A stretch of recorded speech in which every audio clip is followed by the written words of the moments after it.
What's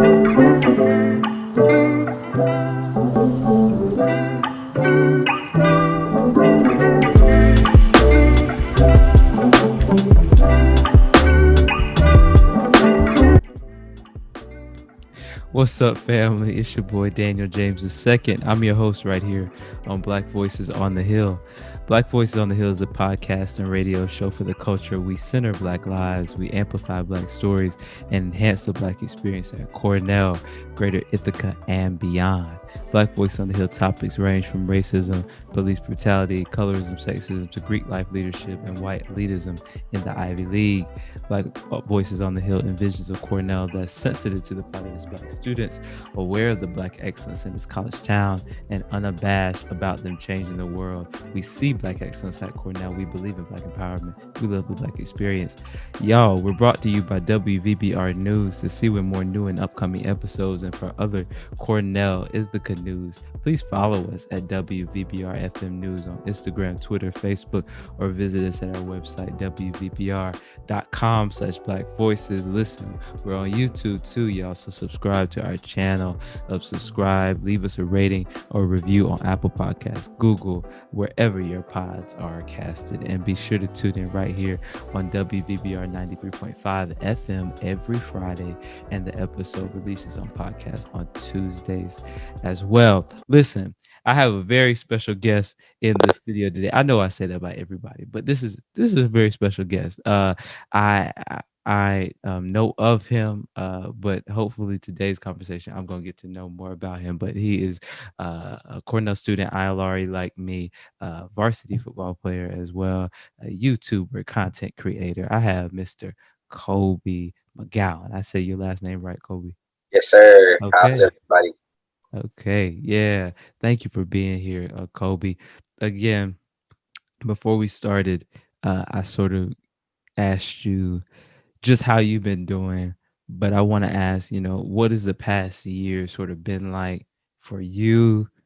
Uh, just COVID-19, racial injustice, and then hopefully we can also get you just talking about like campus. Of course, we had a recent, and I think this is why it's such a special time, is because I think that it really made us sort of rally together as men of color on campus. We had the death of Mr. Sean West, class of 24, and then of course the conviction of Derek Chauvin. But I mean, there's just been a lot going on in the world. Death of, Ma'Khia Bryant due to police murder. So there's just a lot going in. How have you processed the past year? Where have you been mentally?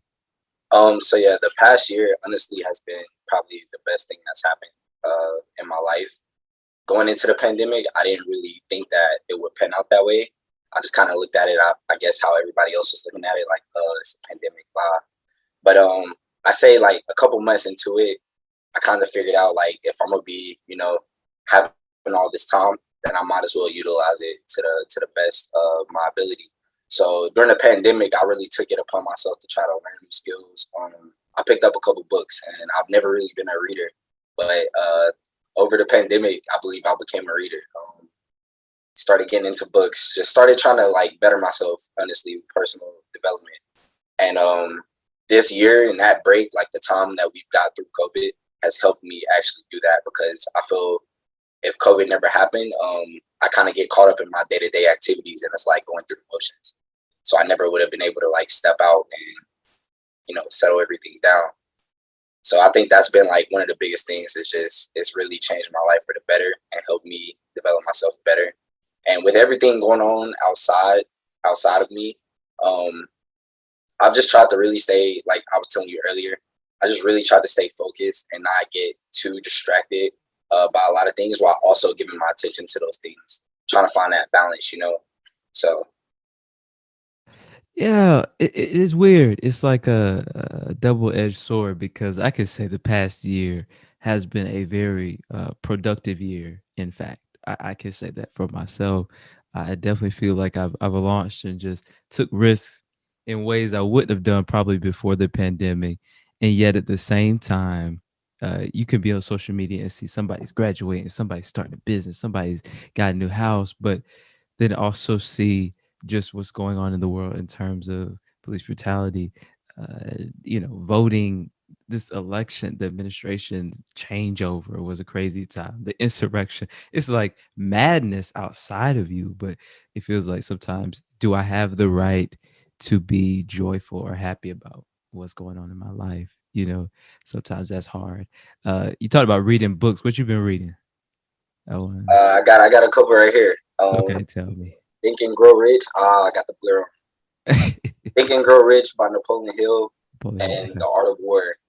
Don't know if you've heard of that, but it's a great psychological book just to help you with everyday battles. So Ooh, Kobe.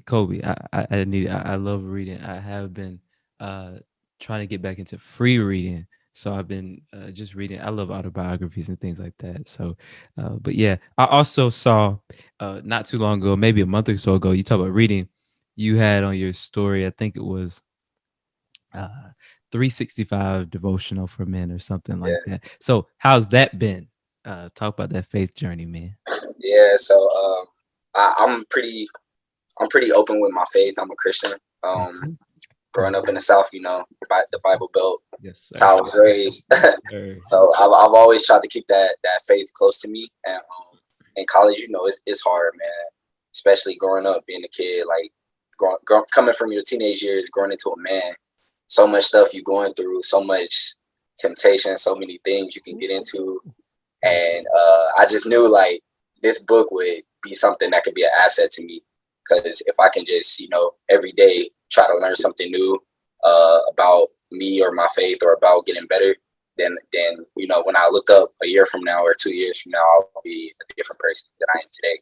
So this book has really been helpful. I try to read it every night. I read they'll have like a devotion, so I'll read the devotion before I go to sleep, and then they'll have questions that I'll read the next night and kind of reflect over those questions and like the review of the devotion. So it's been really nice, honestly, and I encourage anyone, like, even if you aren't a Christian or you don't believe in God, just try to pick up one of these books, because it's nothing but wisdom in it, regardless of your faith or your religion. So Powerful, man. Absolutely powerful. Yeah, I saw that, and I actually did go on Amazon, and I'm planning. I added to my. You add things to your cart, so I'll put it in there. So I would get it at one point because I absolutely have been looking for something that's along the lines of a 365 devotional. I definitely keep a journal that I keep.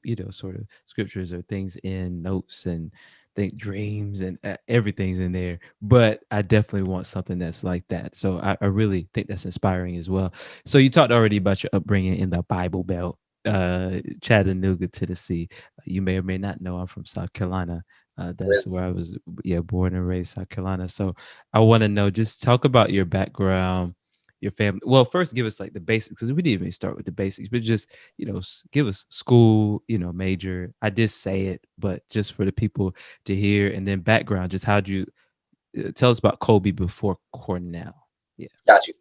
Yeah, so I'm in industrial labor relations. I'm a junior at Cornell, and I have a minor in business. And I'm also a member of the varsity football team. So that's pretty much my academia background. Um, as far as before Cornell, I grew up in Chattanooga, Tennessee, Southeast Tennessee area. And honestly, I've had like coming to Cornell was a great thing for me, because you might know, coming from the South is very one dimensional with what we see and what we experience.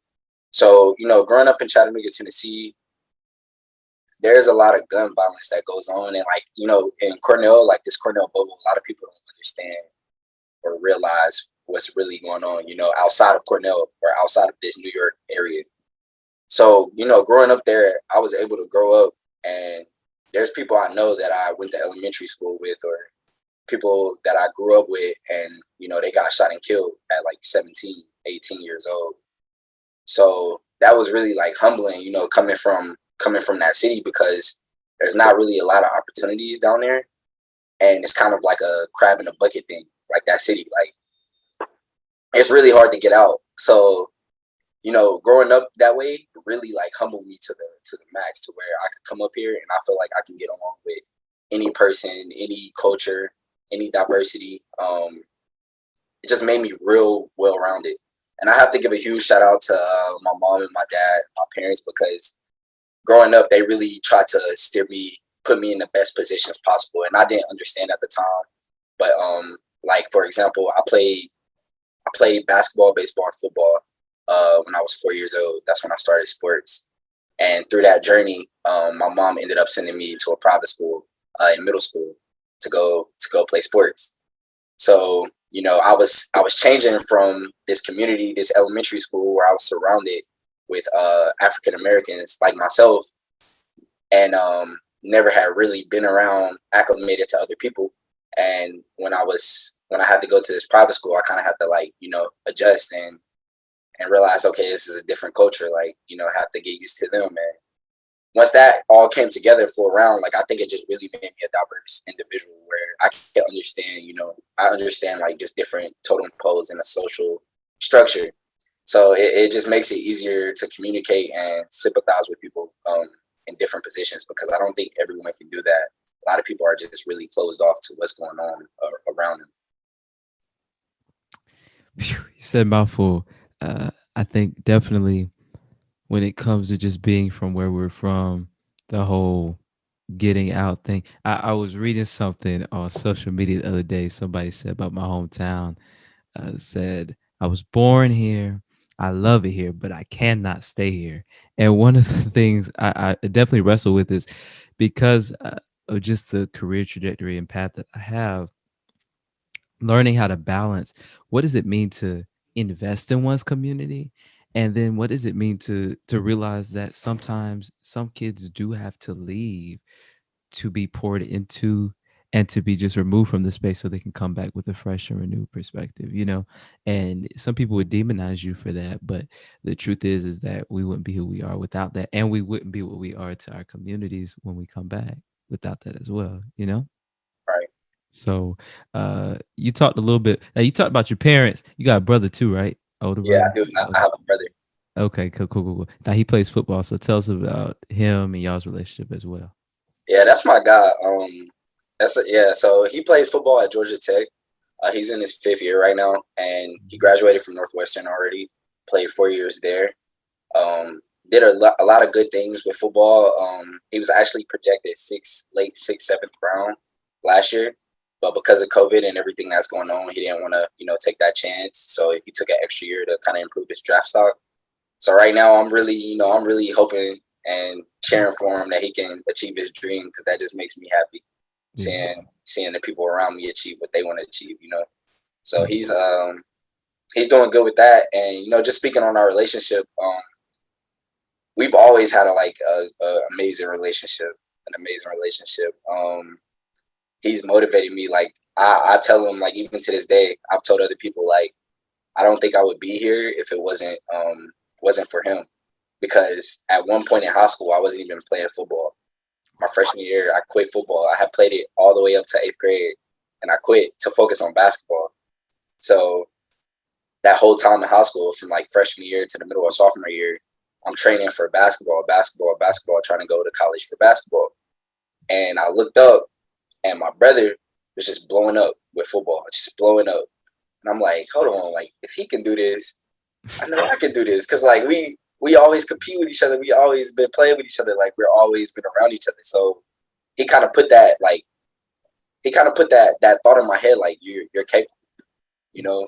And sometimes like I really think sometimes kids just need that thought, because a lot of kids don't see themselves as achieving what they think they can achieve, or seeing themselves as getting where they can get. So for him to do that and just kind of lead the way, it put it in my head like, oh, I can definitely do this. And then I committed everything I had and all my time to achieving that goal at that moment. So he knows, I let him know every time I get a chance, but he knows he's been a great motivation and help to me getting here. So Yeah, I absolutely love that too. In terms of just that having that role model, I think it really is important too. Uh, Now, speaking of you and your brother, though, I was reading an article online and it was talking about the fact that, you and your brother's decision in terms of academics, but also football, it really like paid off for your parents. Did you always think about like, God, was that stress of just getting those scholarships, getting away, to college? Was that always a pressure, or because I know that can be for a lot of kids, Oh, especially myself too. most definitely. The recruiting process for me personally was just really tough. I'm an undersized for football. I don't know if a lot of people know that, but I'm an undersized player, and Division 1 is really big on size. So that was like one thing I couldn't change that much. So like I had to show value in other ways, and it was just pretty difficult because I probably talked to over 20 colleges, 20 or so D1 colleges, and a lot of them would be like interested, and then like just be like, oh, we got somebody bigger, or somebody a little longer, and that would just always kind of hurt. So like as a kid, like trying to battle that was pretty tough for me, but I prayed a lot during that time, honestly, and God made a way for me. So that's why I can't be more than blessed. Oh, yes, he did, bro. Yes, he did. It's funny you talk about the whole size aspect and just feeling, like, man, will I ever be qualified, thought of as qualified other than this aspect? Because Matt Morgan was on here at one point, and he, of course, played basketball for NBA G League, and he was talking about the same thing. Granted, both of y'all, I think, are taller than me, but for me, it was just kind of foreign. Like, man, I wish I had at least y'all's height. And he was saying that he had to bring other capabilities, like almost it's kind of like when you lose one sense of your body, like one of your five senses, and everything else becomes strong. I think I see it as akin to that, in that you learn to underscore all of your other great talents. And hey, you made it, man. So that's absolutely amazing. So you go to Notre Dame High School, Roman Catholic High School, right? And predominantly white too, right? Yeah, it was a private school, a Catholic private school. Private school. Okay. So uh, I was in public school all my life, and then I went to a private school when I got to 10th grade, right? So I feel like when I saw that in your story, I was like, oh, I gotta ask him about this, because I know how that private like culture can be, especially like pre-college, Mhm. because it's just different. Was there any point at which, because you were a student, but you were also a black student athlete, right? And sometimes in these spaces, as a black student athlete, I've just witnessed it with friends I've had, etc. Sometimes they can treat your gift like a prize, but not you as like a black person or black student as the prize. So it's like, we value your gift, but we don't really care about your experience. We don't care about your rights. We don't care about what's going on in the world and how that affects you playing on the field. How would you describe your experience, and would you say that that at all typified your experience at Notre Dame? I would say honestly, probably because I went to a private middle school and a private high school. At my private middle school, which was Boyd Buchanan, that experience was different. Like I definitely felt more like a prize and didn't really feel anything outside of the athletic part of that. Getting to Notre Dame, I can't even tell you how many like teachers and people in that school were supportive of me outside of football. Like just real people who had hearts, and that was that was a big thing. Like I see people, I don't see color. So you know, I had a lot of teachers who were there for me, who tried to be helpful just in any way possible. And that was big for me. So how I ended up at Notre Dame, I know this is maybe a little outside, but I just want to give you this background. So me and all my friends from literally from my childhood football days, we all grew up together, and we all went to different schools, and we all were leaving our middle schools, like all of us. And so we're all talking, and we're like, "What high school are y'all going to?" Man, we're trying to like team up, and everybody said Notre Dame was an option. So we were like, "Why not?" Like everybody just try to go to Notre Dame. So it probably was about, I want to say, 8 to 10 of us, and we were all athletes. And so we all decided to go to Notre Dame together, and we were like, we're gonna win state because we've been close since like Little League. And see, by senior year, we made it to the state championship, but we didn't win, unfortunately. But we were the first like group at that school to make it to the state championship in the history of that school. So like that was a huge accomplishment for us. Man, I got no friends like that. We can't. That's awesome. Y'all had that camaraderie too to like, let's do this together. My friends can't even plan no trip together, so much less go decide to go to school together. But that's really dope, man. And I'm sure that that was an indelible experience. I know y'all got a lot of pictures and a lot of just Oh yeah. memories from that time. Do you miss that period in your life? I definitely miss high school. It was a fun time. Looking back at it, I wouldn't say we took it for granted, but just some of the moments, if we would have just held on like a little longer. We always talk about it every time I go back home and I'm with them. We just talk about high school memories, and it was all laughs and humor and just good times. So that was a great time for us. That's awesome, man.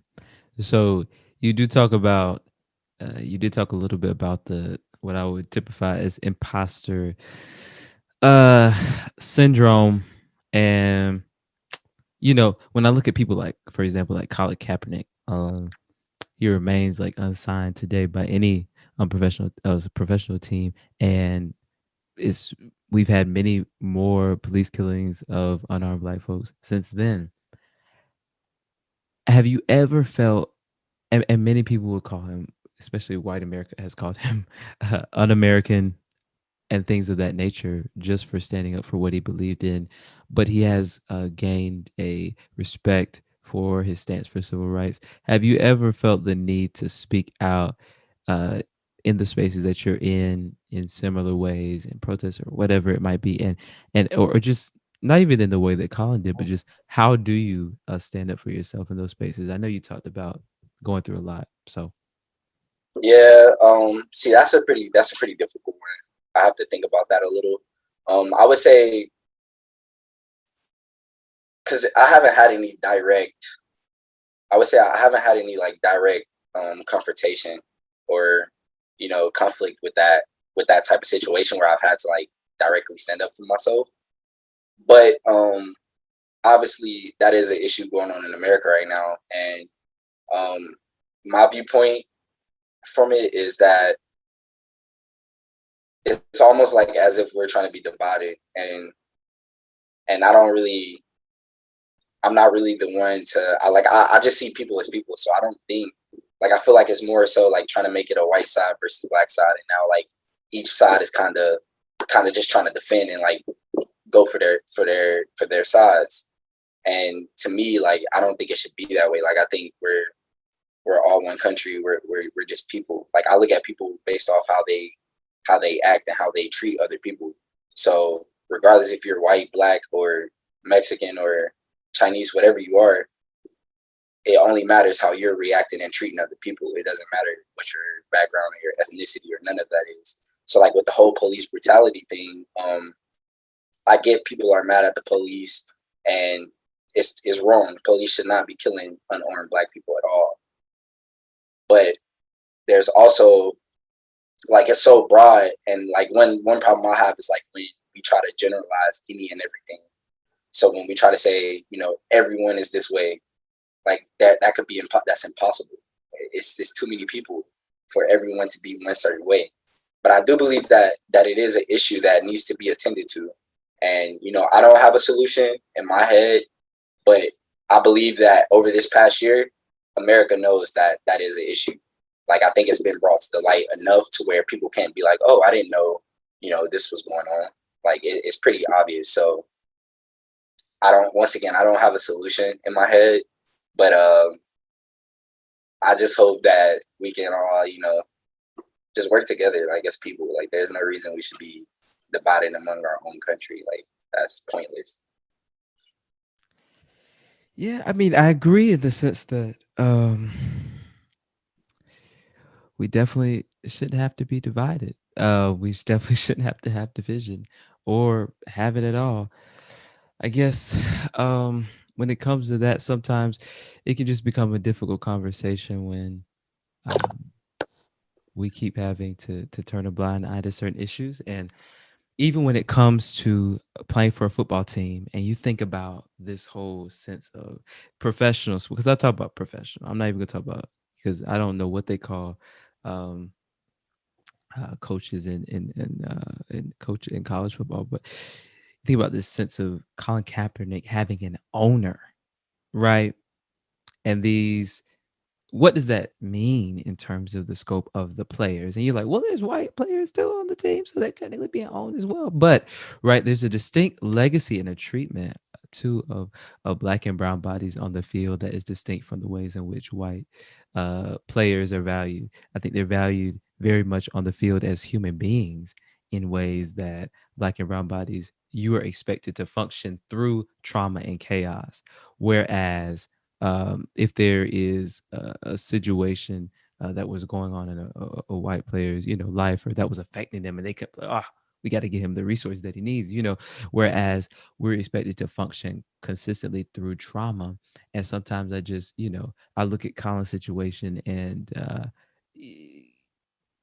it's funny that an insurrection can be seen as American, but him standing up for what he believed in can be seen as un-American, or not even what he believed in civil rights that this country has codified as being part of its law and a part of the Constitution's upholding, and he being seen as un-American.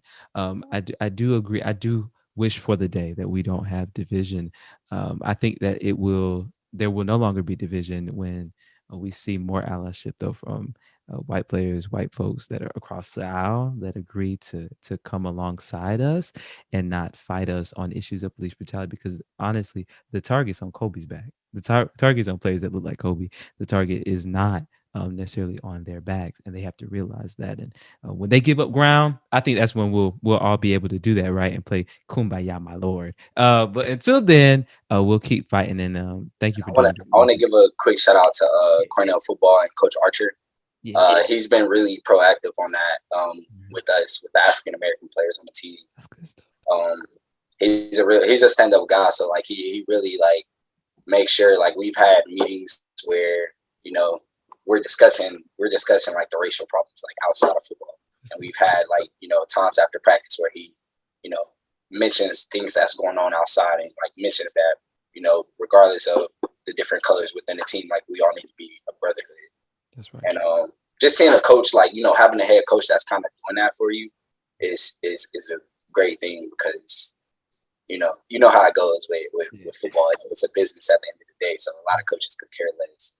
Um, but he definitely like cares for his players and shows that family culture. So That's good stuff. I'm glad to hear that too. I didn't know that. So I'm glad to hear that. Let me ask you this: since you talk about Cornell football, let me ask you, how has being a player during quarantine? How has it affected your workout regimen? I watched some of your Well, we'll talk about YouTube in a second, but I've watched some of your videos. You be training. Okay, so how has it affected just your lifestyle as a player? Because I know this is not 6 hours a day for you. This is 24/7 lifestyle. So talk about that. quarantine, when it first happened, it was pretty new and different and like difficult because all the gyms were shut down. So there wasn't really weight room. There wasn't really no weight rooms to go to. Like in football, like if you're not lifting weights, then it's gonna be bad for you when it starts back up. So that was like when they first struck. That was like the number one priority was trying to find some type of weight room. Luckily, we got sent back home, and like my dad had this like at home workout thing, so he gave that to me, and I kind of put it downstairs, and I was doing that just at first, but obviously it wasn't enough, and eventually got into a weight room. I can't remember the exact time, but eventually got into a weight room, and once we got back into a facility, things started panning out back to normal, and it's pretty much like it is a full time 24/7 thing. I'll usually work out like lift at least 4 days out the week. So it's usually like Monday, Tuesday, Wednesday, Thursday. I mean Monday, Tuesday, Thursday, Friday. And Wednesday is usually like a recovery day, and then Saturday and Sundays are usually like field days. So and those Sundays might be like the lightest, where like Saturday, would be an intense field day. So doing that, not having school is easier, obviously, to do that because you can just focus on that. When you add school into it, that's when things become a lot more complicated. So No, I feel you. Listen, Kobe told me something. You know how football is. If you're not lifting, Kobe, do I look like I lift? Do I look like I'm lifting anything? Okay. I should be, but nah. It's like I do know of that, but Yeah, it is funny, and I do understand that too. Balancing your schedule as a junior now, ILR, and that can be super difficult. Kari was talking about that too when I talked to her just about athletics and that type of thing. Leonie too and Matt too. Oh man, they all shared like great experiences just about that. So that's good to hear though that things are opening up and you can condition in the ways you need to. Now let's transition from talking about Kolby McGowan to King Kobe. nice. So great name, great name. Thank I like that. I really do. Man, you got over 4,000 subscribers on YouTube, and I think your highest video is like almost 100,000 views. you. What? Yeah, Kobe's known by the world, so you're famous. So, and it's really popping. I love your page. Your personality is huge. I think from the onset, like before this, I definitely thought you were very much an introvert or very like quiet. I don't think I really. heard you talk before. People think the same thing about me. So Yeah. what is but seeing your personality is huge. You got a huge personality. So what comments have you got from people just from starting the YouTube channel? I've watched some of them and just what's been the big takeaways or experience? What led you to start it too? Yeah, talk Yeah. about that. So I started it my freshman spring, and it's something I have been thinking about since high school. Like one of those things, like should I start a YouTube channel? And then you kind of brush it off because you're like, oh, it's too much time, too much this, just a lot of excuses you make, and you're like, I'll just do it later. And I kept doing that through high school. So like I finally got here, and we went through the season, my freshman fall, and then we got to spring, and I remember I just got on Instagram. I was like, I keep asking myself this question, like, let me just see if anyone else like puts in any input. So I put like a poll on Instagram. It's like, should I start a YouTube channel? And surprisingly, I got like a lot of support from people, from my followers, saying I should. So I was like, I'm gonna do it. And originally, the purpose of starting it was really just to help high school athletes. Like, because when I was getting recruited, I remember like I wanted to see like where I was gonna go, and I wanted to see what was going on. Like, I want to see the behind the scenes. I want to see the social life. I want to see how the game. Like, I wanted to see all this stuff. So I remember just getting on YouTube in high school and like searching Cornell football, or whatever other school I was getting recruited by. And some of them would have like people who would do like the behind the scenes stuff, and then some of the videos on there was just like football highlights. So I was like, I can't, like, I want to see their facilities. Like, I want to see how campus looks like. I just want to see more, because as a recruit, like, I'm about to spend my time there, like my next 4 years there. So I wanted to see, especially coming from so far. So once I figured out, like, okay, I can do that, like, I'll just be the person because no one on the team has done that yet. So I kind of just started it. And honestly, I never thought that, like, that any videos would, like, blow up like that. Like, I just kind of did it and was like, I'm just going to try this out. And, yeah, it started working out. Like, I started getting, like, positive feedback. And in terms of comments, I've gotten a tremendous amount of comments from high school athletes that, like, has made me happy. Like, just seeing like that I'm helping some of these high school athletes. They'll text me, I just got my first offer. Like, thank you so much. Like, or I'm thinking about coming to Cornell. Some of the guys that's here, like, it's crazy. Some of the guys that's here, like, I remember I just be in the locker room walking around, and some of the recruits would be here with their parents. And then this one recruit, his parent came up to me. He's on the team now. His parent came up to me. He was like, "Hey, you the one with the YouTube channel?" And I was like, "Yeah." And he was like, "Man, we watch our YouTube channel all the time. That's why you committed." And like, just hearing that, I was like, wow, like, that's crazy. Like, they really, like, I really helped somebody out. So just the comments that kept coming over time were all similar in that type of fashion. A lot of DMs on IG about tips and tricks on how to do this and how to do that. And just helping out these high school athletes was just something that I really wanted to do because I understand. I've been there, so I know. I understand how it is, how that process is. It's a lot. Like, it's a lot. It's mentally draining. So just helping these athletes was the reason I wanted to start it. Yeah, man. See, I told you. People coming at you in public. That's a sign right there. You're doing it. And just being a content creator. First of all, what software do you use for YouTube? Because your video So I started off using iMovie. iMovie? Okay. Yeah, I started off using iMovie on my phone, and I was just editing it kind of that way. Yeah, Wow. like I was just doing it all from my phone. Then I bought a GoPro. Quality wasn't that good, but I was like, hey, my first camera, and started kind of recording from the GoPro, and then eventually bought a Canon M50. I actually have it right here. Bought a Canon M50 4K, and from there I started using DaVinci Resolve to edit. And I don't know if you've heard of DaVinci Resolve. It's free software. Yeah, I didn't have a lot of money to be paying for those expensive software, so I used DaVinci Resolve, and it all came together pretty well.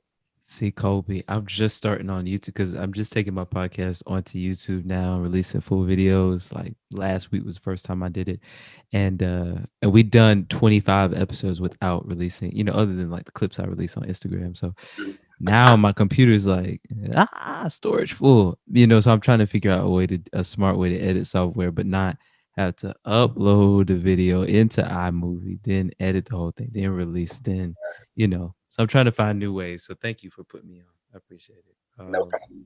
Yeah. So oh, I was asking you, Colby, do you consider yourself a creative or a creator? Why or why not? Yes. So honestly, I've always been that kid that was like super creative. Like, and I think part of it is so I mentioned my brother earlier, right? And I don't know if people know or not, but he's my half brother. But I treat him like, like we grew up, like we lived in the same house. So we have the same dad but different moms. So I grew up with my mom just in her house. It was just me and my mom. So my dad lived elsewhere. I visited my dad very frequently, like weekly. So he's always been in my life. But I grew up with my mom, so it was just me in the crib. So no other siblings, and I think that's where the creative side of me was born, because I had to play with myself. Like literally, I had to like figure out my own games, like figure out my own toys, Yeah. like get creative, like in my house to make myself have fun because there was no one else to play with. I would go Right. outside and play with other people in the neighborhood, but for the most part, um, it was just me and my mom. So I got really creative with a lot of things, and I think that's where it all started. And from there, I think sometime in middle school, I was making graphics for some of the athletes around the city. I was making photo graphics for them. So I would take one of their action shots and put a background with their school. And it used to be fun for me. Like I used to like doing that stuff. So I used to do a little bit of that. And then in high school, I made my first highlight tape. I made my first highlight tape probably after eighth Oh, grade. bro. And I made it through iMovie, learned how to use it. And then that just kind of started the video side and just got really good with those functions. And it just kind of carried over. Yeah, that iMovie is a godsend. No, it sounds like Kobe said, "Listen, I'm not new at this." So Kobe's been doing this for a long time, man. So he could teach all of us.